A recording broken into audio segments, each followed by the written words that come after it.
All right, so I'm going to skip the warm-up once again because I'm in the car and obviously I'm going to be as safe as possible. We got to talk about the merger. I mean, this is a bigger deal than it seems, and I don't mean the amount of money and the idea of two conglomerates coming together. I hate to ring the alarm as the old head, as the person who graduated from New York University Film School, spoiler alert, almost 30 years ago, but we're possibly witnessing the death knell for the cinema experience. And I'm not really an alarmist usually. Well, maybe I am, but this is not really a question of alarmism. It's just an understanding and an acknowledgement of the reality. And the $82.7 billion merger of Netflix and HBO Max, Discovery, the whole thing. I like that it's 82.7. They asked for 82.8, and David Zaslav presumably stood on business and said, you fuckers are only getting 82.7. And I hate to also be cynical, but when David Zaslav took over, the entire operation, the reason why he got the job wasn't necessarily, although he's a huge movie fan, it isn't that he knew the movie business in particular that well, but he knew business that well. And right now, I'm telling you, the shareholders, there was some grumblings. They didn't like some of the stuff that he was pulling, and Joker 2 was a disaster. They are very, very happy. I am quite confident that he's coming out of this looking like the proverbial rose. But the problem with this, there's nothing wrong with the idea of two giants of media merging. I mean, AOL Time Warner, right? I mean, this is how many years ago? Steve Case, he built up AOL. And you think about when Ted Turner kind of got screwed back then, and the joke with Ted Turner was I had a terrible year. I got fired and my wife left me, because Jane Fonda divorced him. But it can be, if your bottom line is just pure creativity and the most artistic people and the most talented people having, unlimited funds and big budgets to make the best TV shows, the best movies, you're going to get that. This is not going to stifle creative expression in that. It's not going to. But the issue is, because it's Netflix, there will no longer be a priority of the experience of going to the cinema. And that's the game, set, and match of this. Because Netflix, they're going to look to optimize the streaming model with HBO Max, with Discovery, with all of the TV shows, with the entire library, with all of that. And this is, I mean, you could say that since COVID, Tarantino has talked about this, that he thought that 2019 was really the last year for cinema, because it's so easy to get things on streaming, within a month, and in many cases, it's now, it's released simultaneously. That was also something they did during COVID, the day and date. Clint Eastwood's Cry Macho, even Matrix Resurrections hit streaming the same day that it landed in theaters.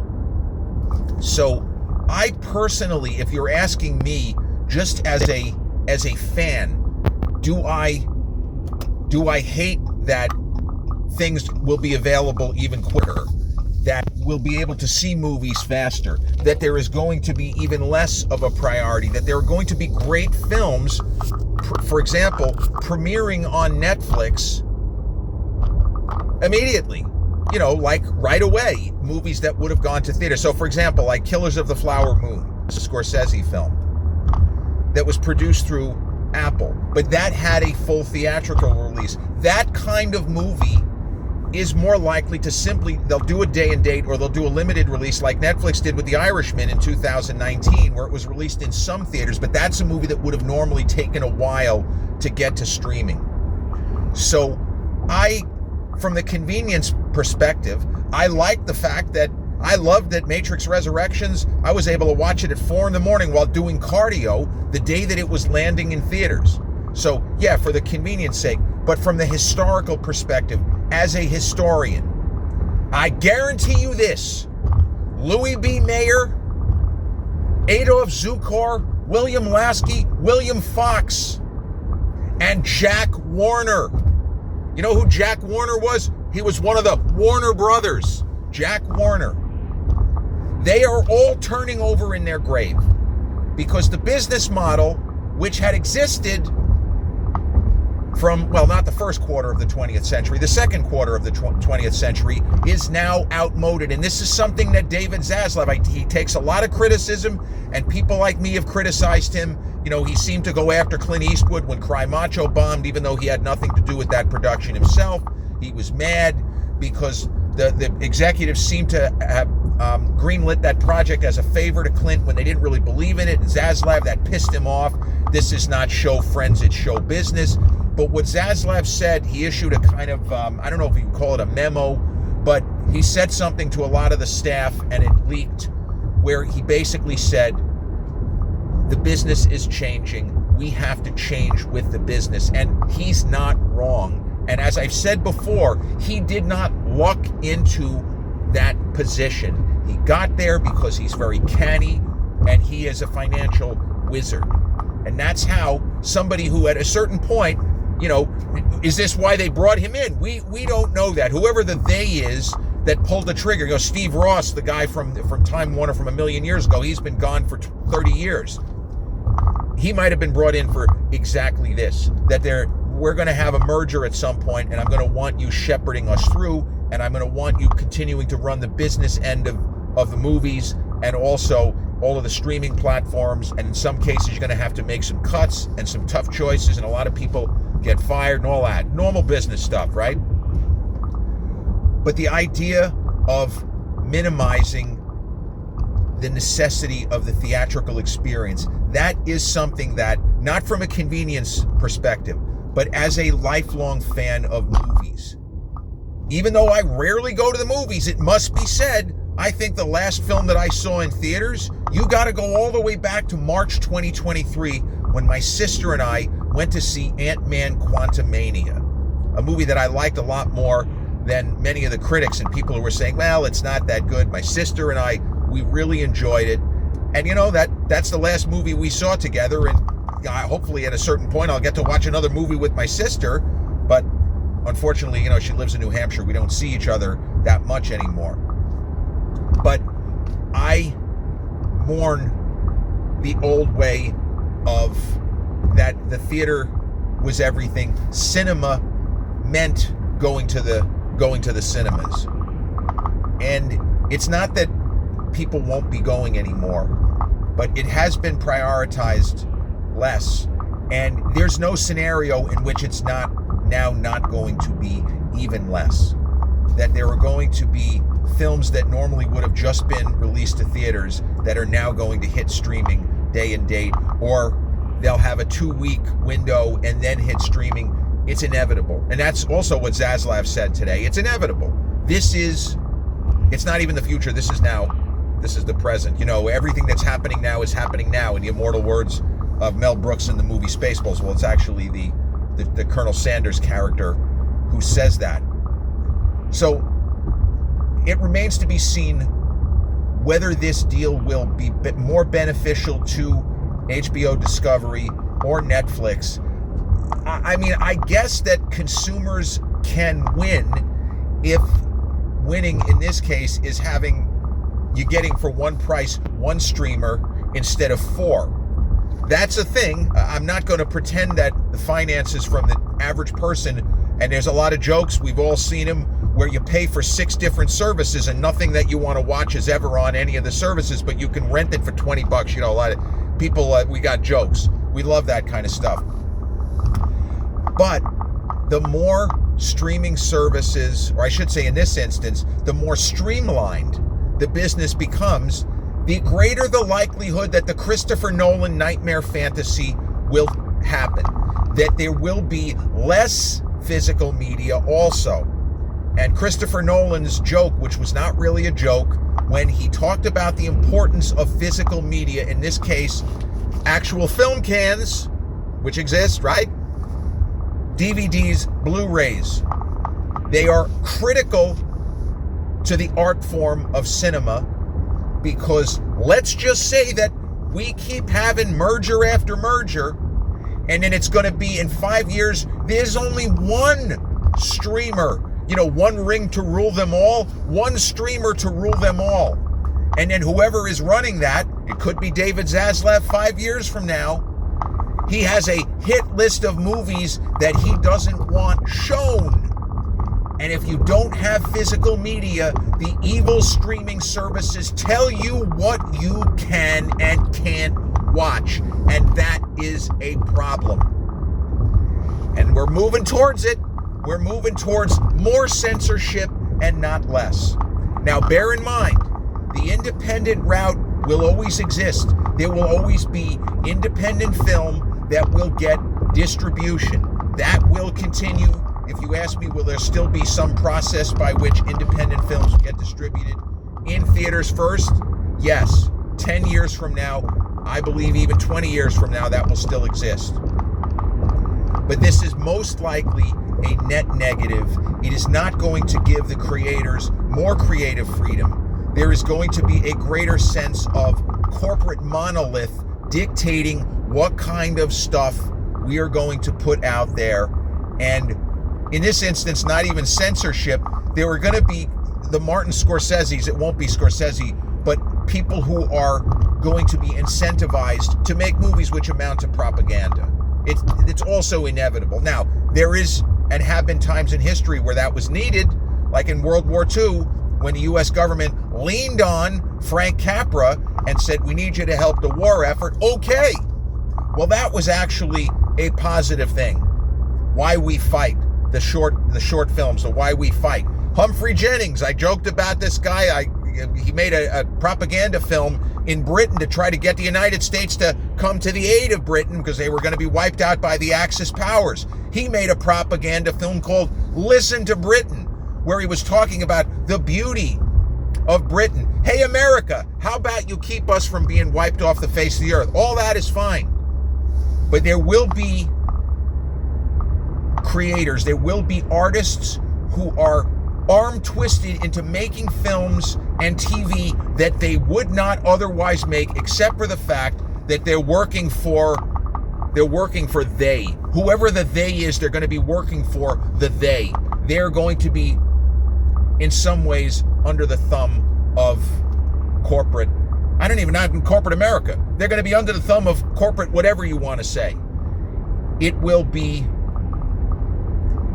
the odds are overwhelming that this is going to turn into a negative. It might be good for consumers. Again, if people end up spending less money, I don't want to tell anybody how to spend their money. But is the movie business? Yeah, it's going to be more streamlined. Yes, this will help that just from that one angle. It will streamline certain things. It will make it easier for consumers to figure out what they want to subscribe to. Absolutely. But there's no way that films at the studio level are going to get better. They're probably going to get worse because there will be people having influence on big studio productions who should not have any influence on big studio productions. That should be the purview of the studios themselves, no outside interference, and the filmmakers themselves and their casts and the creative people who have been doing this and who know what they're doing and who know what movie they want to make. You don't want to get leaned on and get told, well, this is the movie we want you to make. This is how we want you to adapt this book. We prefer this screenplay to that screenplay. They're both adaptations of the same book. You need to adapt screenplay B, not screenplay A, and that comes from on high. You know, one of the people I follow on social media, a movie account, talked about the fact that whatever negotiations and whatever meetings are going to be taking place in the very near future about cinema versus streaming, Tom Cruise should have a seat. He should be involved in these meetings because it was Tom Cruise who was able to stand on his head when, and here's a little trivia, you might not know this, so this isn't really even trivia. Top Gun Maverick was completed in 2019. The film was wrapped. Could have come out in December of 2019 or November, right? They could have put it in theaters for the Christmas season and, try to make the money that way. But it was supposed to come out Memorial Day 2020. Then COVID happened. Tom Hanks had a World War II film called Greyhound. He made it through Apple. Similar to, as I say, Killers of the Flower Moon with Scorsese, a couple of years ago. Tom Hanks was not involved in the production of Greyhound. When he found out that it was going to basically go directly to streaming, he was not a happy camper, but he had no means with which to do anything other than be, a good citizen in this case, and he didn't really say very much. Well, Tom Cruise was one of the key point people, one of the main producers of Top Gun Maverick.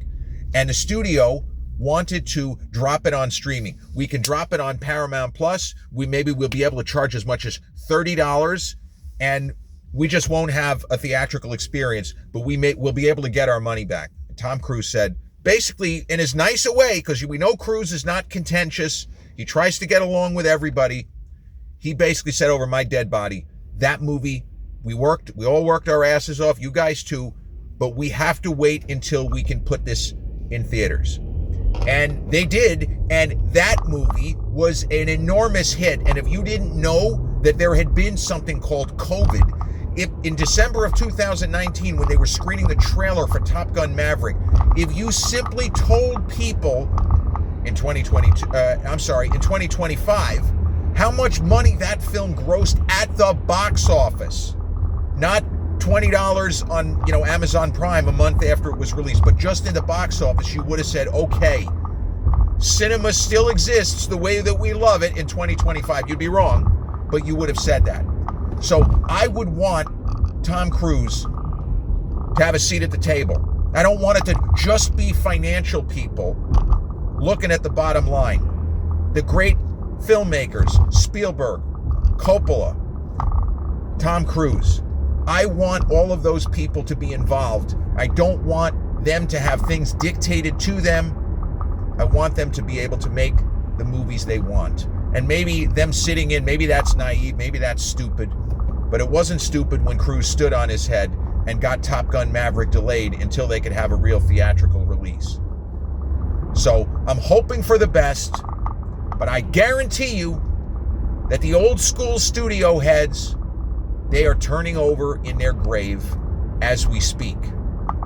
So fingers crossed that this $82.7 billion merger between HBO Discovery and Netflix does not turn into, in the immortal words of Clint Eastwood, a gigantic clusterfuck. And Clint didn't say that about this. Oh, and of course, Clint was a Warner Brothers guy, so I can't even imagine what he's thinking. I understand he's up there in years, but they say he's still sharp as a tack. He just made juror number 2. But I guarantee you that if Clinton Eastwood Jr. is asked about this and gives a real opinion, he is going to say, in character as Tom Highway, I think it's Panther piss.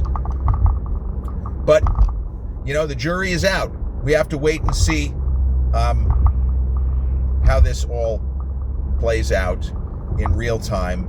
And I got my fingers crossed that this is not the end of cinema as we know it. So that's all. No conventional open, no conventional close. I just wanted to hop on here, as the kids say, and talk about the merger and how this is critically important if you're a movie fan. This is not something that you just sort of passively. It will affect you either with what to subscribe to now versus what not to, and the idea of there are going to be certain movies that you will no longer, at a certain point, ever be able to see on streaming. So think in terms of physical media, because you wouldn't want your favorite movie of all time to, where you wouldn't just be able to watch it when you feel like it. And for somebody like me, that would be a legitimate concern. So on this Friday, I'm a little bit disappointed that it has come to this, and just cross your fingers and hope for the best. Peace.